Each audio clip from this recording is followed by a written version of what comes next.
My name is Pål Anders. I'm a retired world champion in rally, and right now I'm both excited and nervous. I'm competing in Africa Eco Race from Monaco to Dakar with 95 others.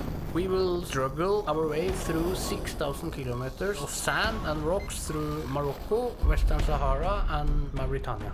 I know it's going to be dangerous. Accidents often happen in these kinds of rallies, something that I have experienced because many I know have lost their lives. I'm here with Felix, the guy I've been training for many years now. He's so ready. Dette så sjukt deilig. Herregud. Du hører den lyden han var på sykkelen sin, så ikke det en standard motor. Alt fabrikk. Vi klare. To ride with Pål, it's amazing. I have won the World Championship and a lot of stages in Dakar and number 2 overall. That's too is a really good opportunity to learn a lot for the next step and just one day maybe coming through the top. I have run many races before, World Championship and Paris-Dakar. This time is the most important time ever that I finish this race. I have to come first to Dakar. Now we are driving for a whole ship and a girl that showed up in my home a few months ago.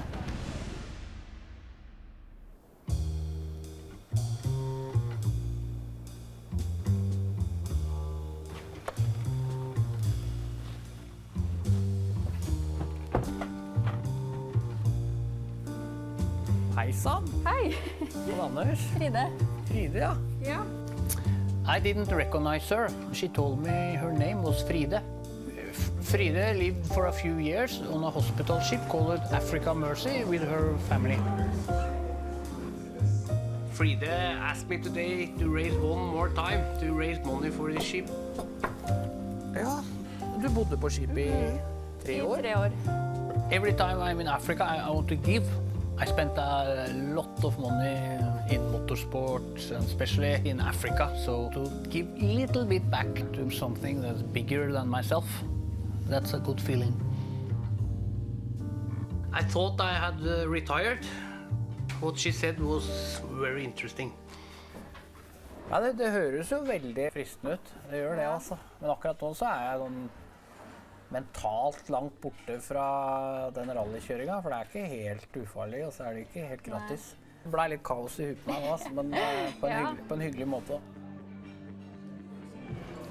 After meeting Fride, I got a lot of things to think about because I hadn't been riding bike from Monaco to Dakar for over a year. Hei, Mette. Hei! I had to make a big decision. Hvis du skal kjøre, får du ikke lov å bli skadet, for det det siste gang. Jeg vil ikke sitte igjen her alene.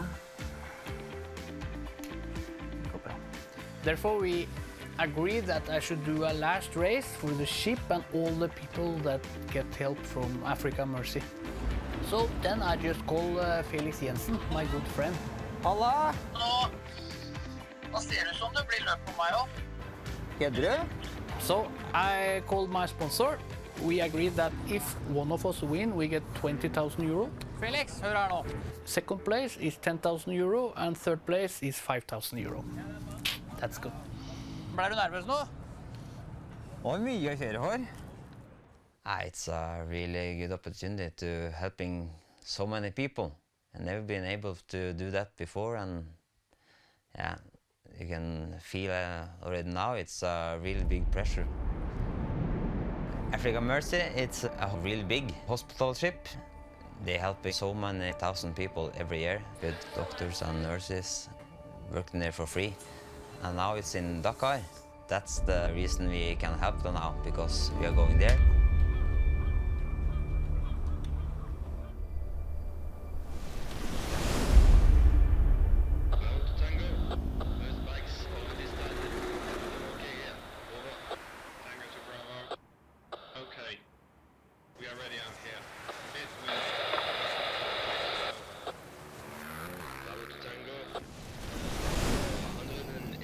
Felix Jensen.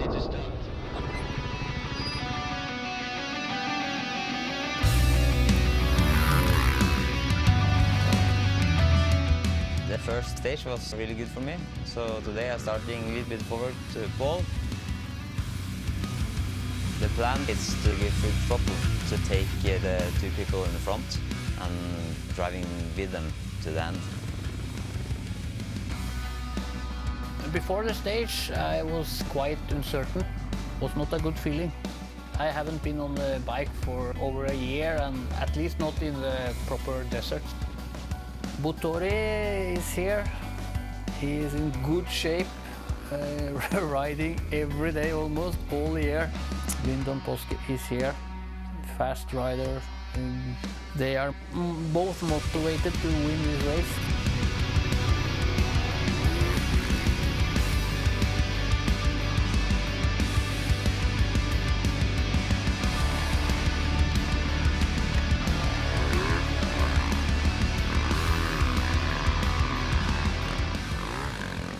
After 190 kilometers, Pål was passing me.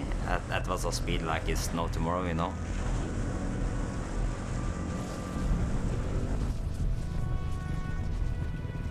I won the stage, so it was a really good stage and the feeling is good. Felix was number 4, 18 minutes behind. Now we are both close to the podium. Når du tok meg inn i stad, du bare kommer opp på siden her, og da så det ut som $1 million, altså. Gjorde det? Sykkelen gikk, og jeg var glad. Det kom masse dumper og gress og drit, og du bare... Jeg gikk av. Det gjorde ikke Pål. Tenkte det var gærent.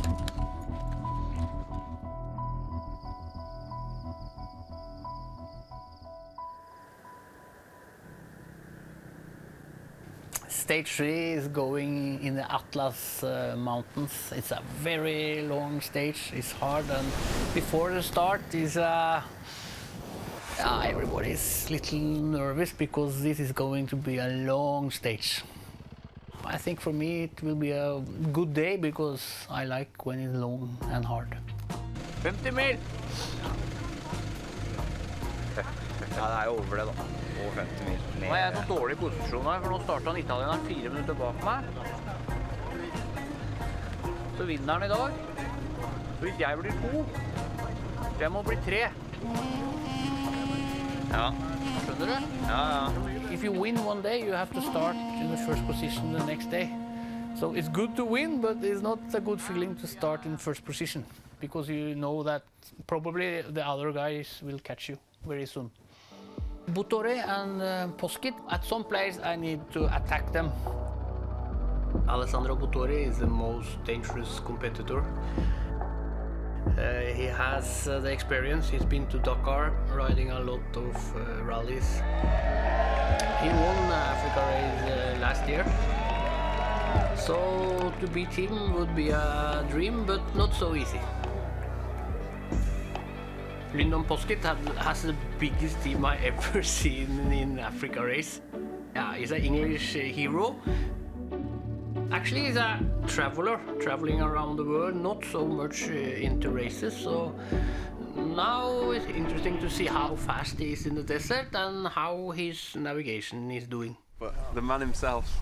He's all about. It's it's a pleasure to ride with him, and I've been watching him race the Dakar when I was young, before I even did the Dakar. So to be here racing with him is really nice, and I think we've had some fun out there. Yeah. Now you are the fast young guy. I don't know about that.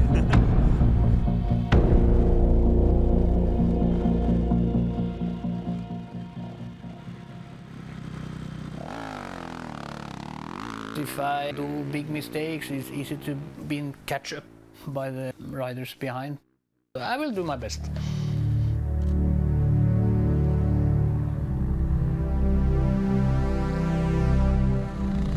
This stage is 500 kilometers long.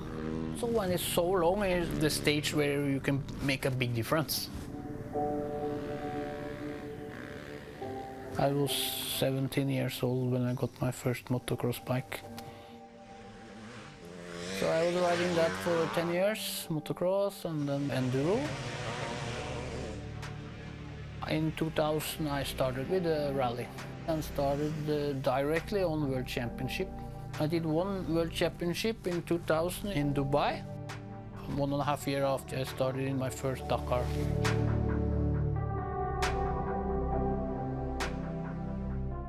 The feeling of winning a stage in Dakar is it's very special.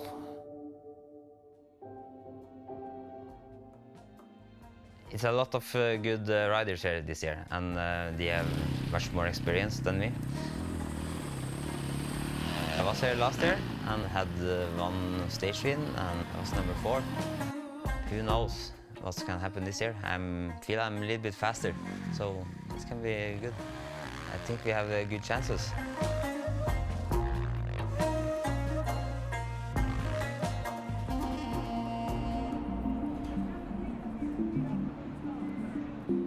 Holeia has a tumor of her face that keeps on growing. Patients like this are often rejected by their family and their community. They have to hide, they have to live like animals. It's very difficult for them. Mercy Ship is a floating hospital that provides surgeries for people in different countries in Africa. And everything we do on the ship is for free. So the patients doesn't have to pay anything. This is the 3rd time I'm on the ship, and everyone that works on the ship works for free. And then we also cover all our costs. We want to contribute to the people that have less than us, and we see in Africa that the people have not the same access to healthcare as we have in Norway. It's okay. For these patients, this is their only chance to have this kind of healthcare. We secured the trolley. Pål Anders is a very famous person in Norway, both in the motorsport community and in Norway in general, so that he chooses to ride for us. That makes us very, very proud.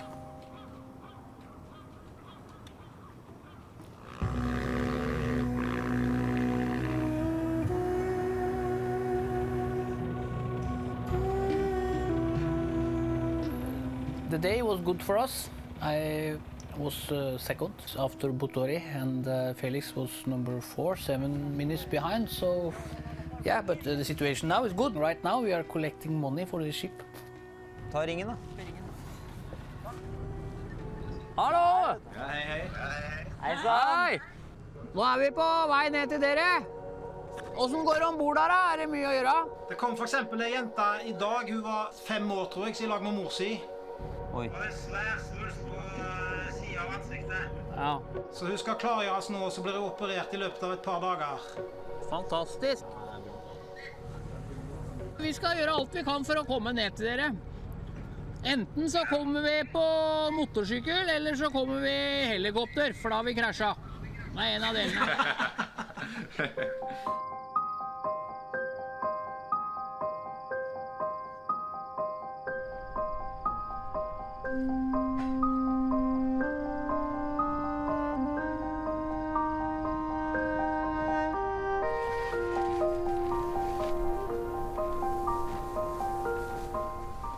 Vi skal til Dakar.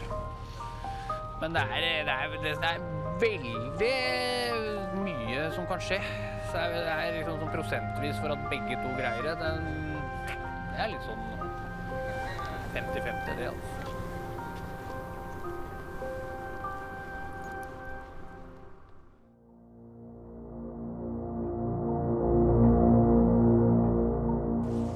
Stage number 4, will be quite fast actually. Now it's starting to be a little bit more flat, but in the end I think it will be a lot of mess because we have old rivers and it's a lot of dry and dust, and that's really dangerous. Felix is a very good driver and he's very hard. He can drive forever. But he's young and very hungry, and now he has something to ride for, so I have to calm him down, not to be overexcited. The slowest part is behind us. I'm only 18 minutes, I think, behind Pål, and last year I was 1 hour and 18 minutes, so this year I'm really hoping for to try to catch him up again. Det etter dag 3, Og så det 9 igjen. Det et dårlig tegn. Nei, men ta det som det bare bit henne sammen. Today is full throttle, of course. I think it should be fast, maybe around 170 kilometers. I will catch up with the guys in the front. And maybe I will try to go a little bit behind them. And if they're going in the wrong direction, then I will go for it. I think today he will catch us, and then we have to calm down, just stay behind, watch, learn, stay out of the dust, take the time. If he catches, his position will be top 3 anyway.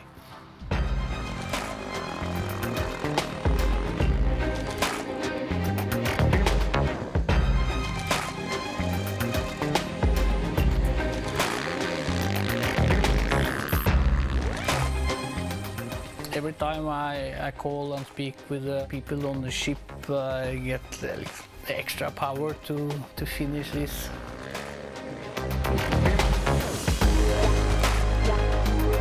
The balance between watching the road and the instrument, you need a lot of experience to do that quickly and the right.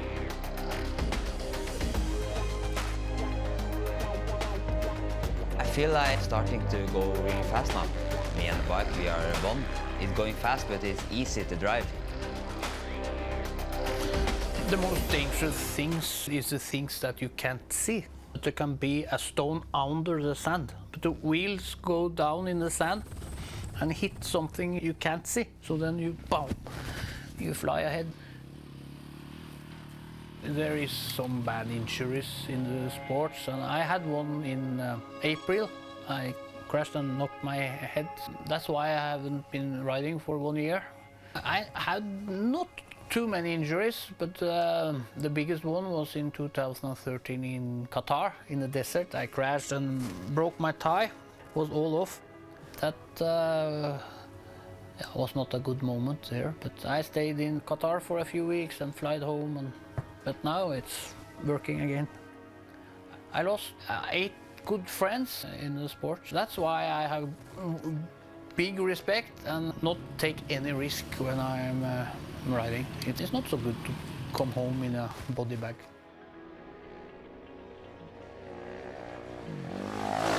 If you navigate good, when like me very often go in the front, I take my time, and I feel actually I don't take so much risk now.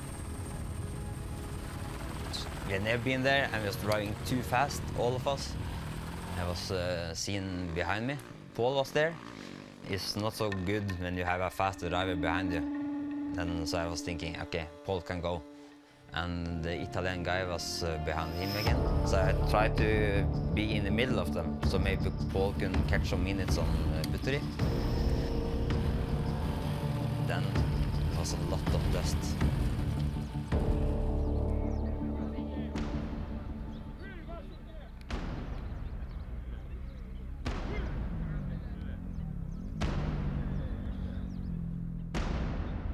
When I crossed the finish line, I got a very bad feeling. Felix was not there. Something happened. I hope, maybe I hope the bike stopped, not crashed.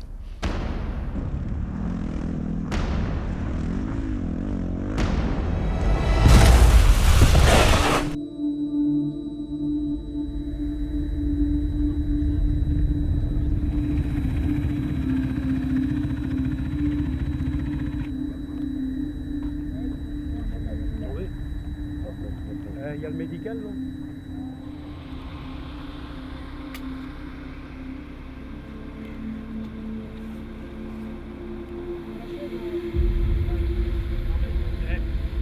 What's happened, Felix? I was coming after Pål and Lyndon, and then the dust was too much and I was hitting a big bump. I was high side the bike. So it's just flying, you know. I take my both shoulders. I can do this, but this another arm is kaput. Nei, det var kjedelig, ass. Fytte rakkeren. Akko hjemme. Nei, vi ligger jo sammen uti der, da. De støver og... Alle har dårlig tid, jeg vet ikke. Det er jo førstemann til mål, da. Faen da, at det går an. Nei, Felix er ferdig. Han har jo ødelagt skulderen sin, og den er knekt. Om han ikke er knekt, så har han jo ryket noe inni der. Nei, han får ikke kjørt noe mer han nå. Det får han ikke lov til heller. It was a big crash. Luckily, he's alive. I have so many friends that died, so he have to take care of the body now.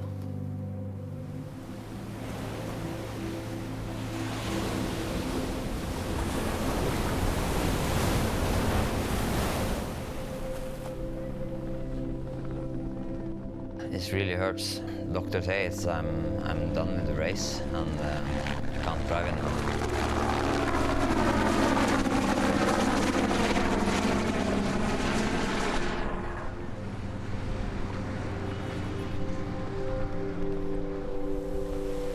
Det har vært på Pål, så har han fått 100 000 til Ullevålseter, da, båten. Og den hjelper mange tusen mennesker, ikke sant, som de 100 000 hadde hjulpet til med, da. Det gjør skikkelig vondt.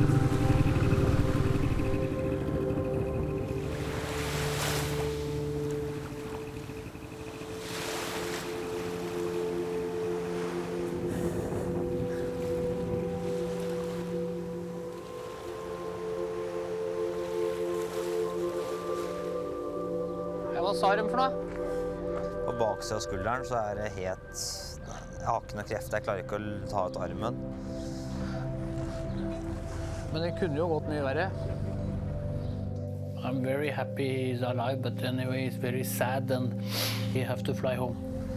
Ja, lykke til da. Du òg, Pål. Kjør pent, da. Jeg vet at du skal... Jeg må jo kjøre fortere, jeg, nå. Ja, jeg vet jo det, men bruk hua. Du skal ikke ligge enn du. I've done a lot of stupid things in my life and now I was supposed to fix it. And now I must go home. It's unreal. Oi, Felix. God tur hjem. Hjertelig. Uff.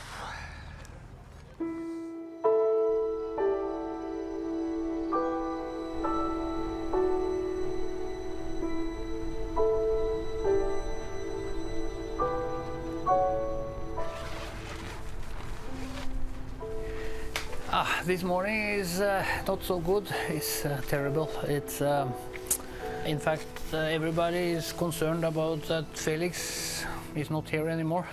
So that's not a good feeling because everybody liked Felix, so everybody is missing him right now. 6 er klokka nå. Det er vi oppe før da. Klart å gjøre akkurat noe sola. The dream was to be together on the podium in Dakar, but yeah, that's not going to happen. So now I have to do my best to be there. At least I have to be there. Alone, but yeah.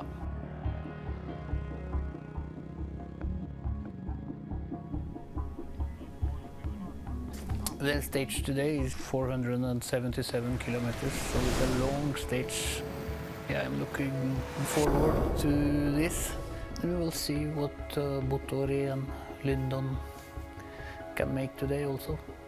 For me, the real race is starting. The sand, the big desert, the big navigation.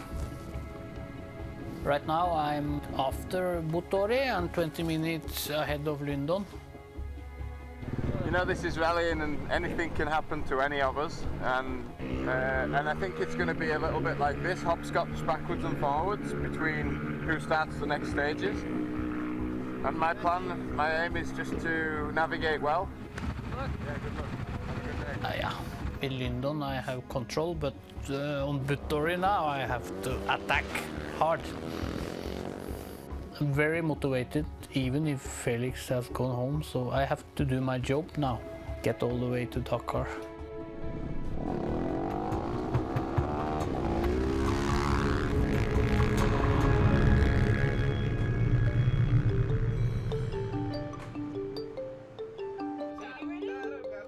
Holeia has a tumor in her face that keeps on growing. Eventually that will prevent her from eating, and in the end it will prevent her from breathing.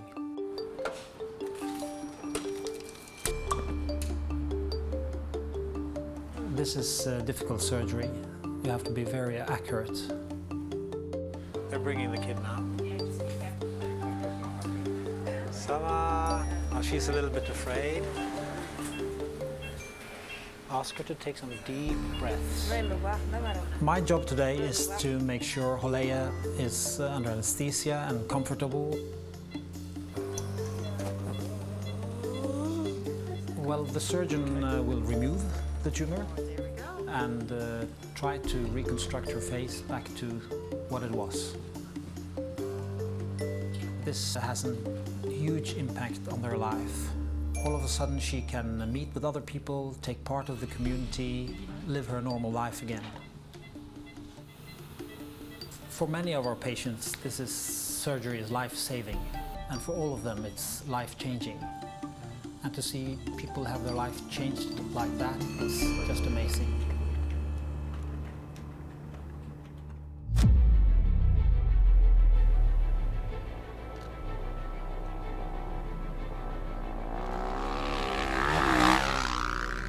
I have to make no mistakes. I have to navigate perfect all day and have a good speed all the way to the finish line. I hope Mr. Buttori maybe is not so concentrated today.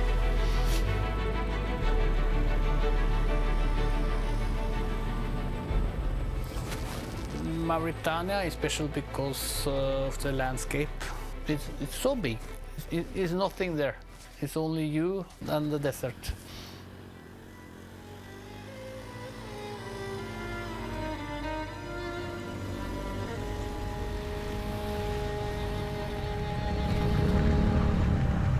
Today I catch up with Buttori. He was lost for a while, but he came back, and then in the end we was 4 bikes together, but I went in the front and did all the navigation. And that gave me a very good feeling. Tomorrow will be a very interesting day and very fast.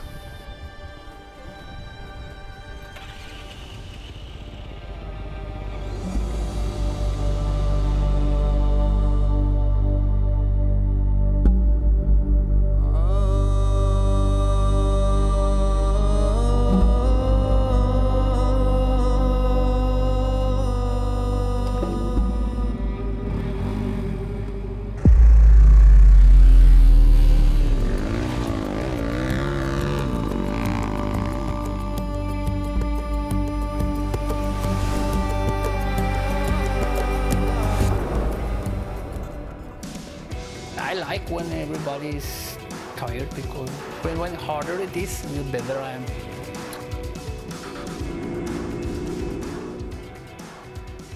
I will give everything today. It's not so far up to Buttori.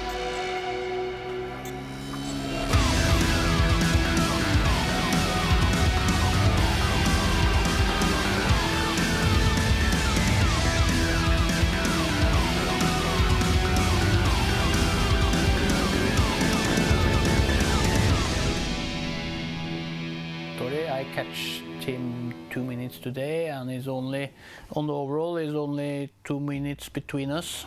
What concerns me now is that I have a problem with my neck. It's very stiff and a lot of pain. Nå må jeg ha noe smertestille. Nå må jeg ha noe med noe rød trekant på, tror jeg. Nå det hva skjer bak her? Akkurat som som står og drar meg i nakken. I can feel now that I'm not so well prepared and not in so good shape. Legene har tatt en liten cowboystrek, da. Så jeg jobber jo døgnet rundt. The muscles is stretched because of the weight of the helmet. Possible I have some tablet? It's okay with the tablet? Yes, perfect. But I need more. Oh yeah? One yesterday and one this morning, but now it's okay. It's far now to go to Dakar, but I will make it, but will be a lot of pain. Okay. One evening, morning. I retired from the professional life in 2014. It's very good to do this race now, try to give something back to Africa, the Mercy ship, because I spend so much money in all my races through Africa and poor countries, so it's good to give back. That's a good feeling. It's not much, but it's something.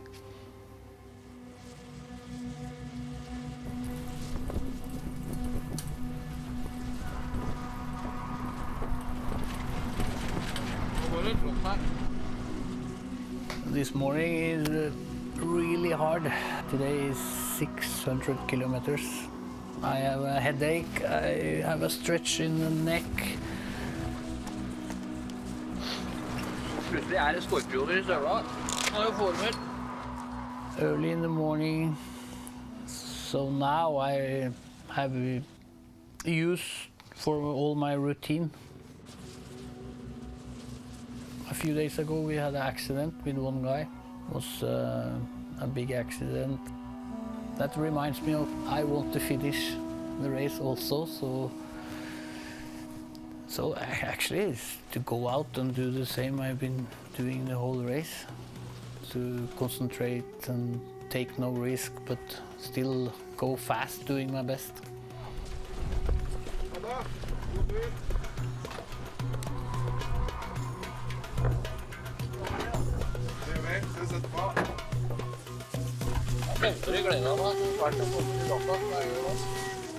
It's possible to catch up Buttori. I'm fighting him, but he is also fighting himself, like I am. Now it's 2 stages more to get into Dakar. I'm in second place, 4 minutes behind Buttori. But I still want to win this race. I've done it before and I want to do it now, especially now, because of the ship.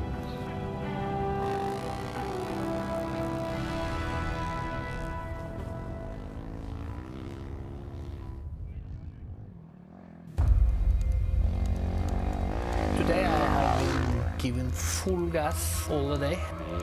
Buttori was behind me. I had a lot of pain in my neck because of the stretch, but 600 kilometers, full gas, a little pain, fantastic. I feel like I'm riding also for Felix. He's home now, so I think it's good for him also. It's in overall, it's 2 minutes between us, so that's not so much, but it's not enough yet. But yeah, it was a fantastic day. Ho 2 minuti di vantaggio su Pål. È difficile, eh? Quest'anno Pål è andato veramente forte, io ho cercato di spingere sempre, però ci siamo sempre ripresi entrambe perché era molto difficile la navigazione e chi era davanti faticava a aprire la pista.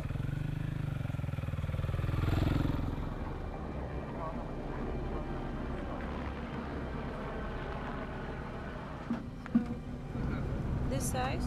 Yes. It's like this for 1 week now, but now it's all the time full gas pain. Right now my neck is very, very bad. Of course I will ride tomorrow, but right now I feel I cannot get out my full potential. We will see. It's not a good feeling now. Thank you. Hallo? Hei du, hvordan går det? Ja, det går bra. Ja, vi lurer litt på hvordan det går med deg også, da. Jeg ligger på annenplass. Ja, men det er bra. Men du, hvordan går det med hun jenta? Hun på 5 år. Har hun blitt operert? Ja, hun ble operert her for et par dager siden. Så det gikk veldig fint. Ja. Så svulsten er jo borte, og så er hun tilbake oss på sengepost og skal komme seg videre. Er foreldra der også, eller? Mora kom sammen med mor si, så mora er der. Moren er der, ja. Så hun er glad, hun da. Ja, dette er en jente som har hjemme, så ble hun veldig mye mobba. Så hun hadde ikke så mange venner hjemme, og tørde egentlig ikke å gå ut lenger hjemme på grunn av at de andre barna bare lo av henne. Men nå etter operasjonen så begynner hun på en måte å bli en helt annen jente. For nå skjønner hun jo at hun kan få venner, og hun kan være sammen med andre uten å være redd for at de skal le av henne. Dere er flinke, altså. Tenk deg den jobben dere gjør, da. Jeg blir så glad, vet du. And after speaking with the people on the ship, and I heard about Holaye that was operated, about this tumor. Wow, so what I'm doing out here is nothing compared to what they are doing on this ship. Tomorrow is the last stage, and I'm very tired, but of course I think also Butore is very tired, but I'm not going to ask him because then he will figure out that I'm tired, but yes, he's an old man too, so it's only 2 minutes. Everything can happen tomorrow. It's not so long tomorrow, but I will give full gas again. I will try.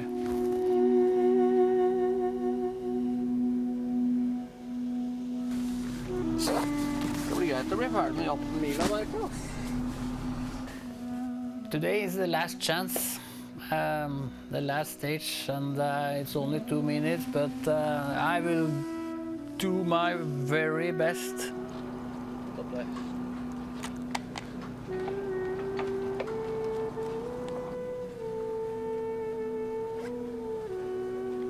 The big risk is actually the engine, is my feeling.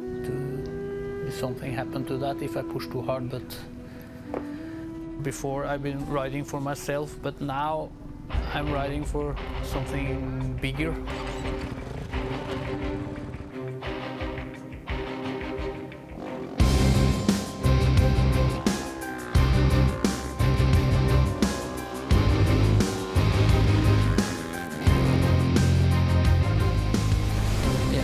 I can't wait now to get to Dakar to finish this race. This stage I will win. I know the route, I don't have to look on the map. That's bigger than everything for me right now. And now I can see the end of this, getting to Dakar, getting to Mercy Ship, getting on board. I got a place.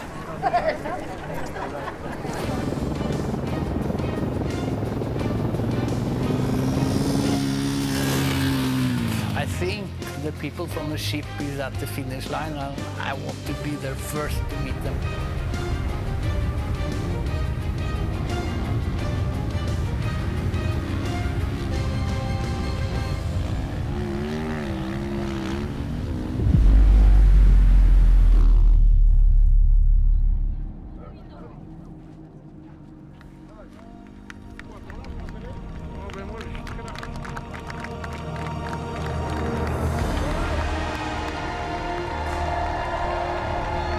I didn't reach my goal to win the race. I was second, very close.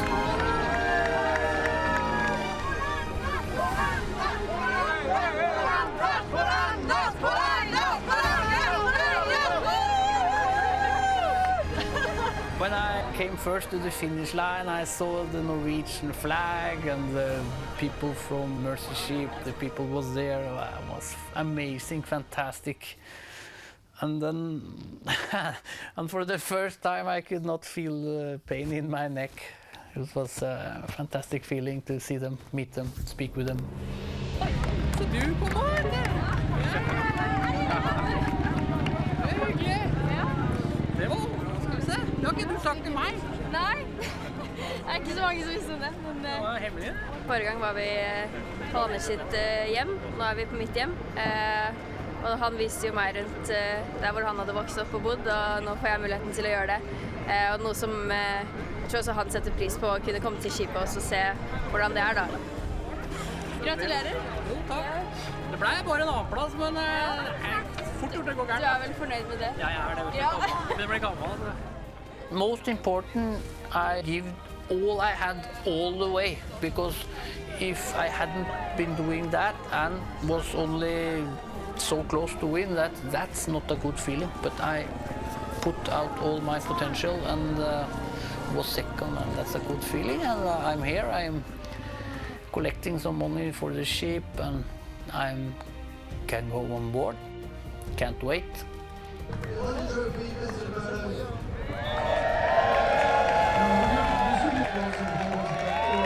Now I'm looking forward to get on board on the ship. That will be fantastic. I think it will be a memory for the whole life to get on board that.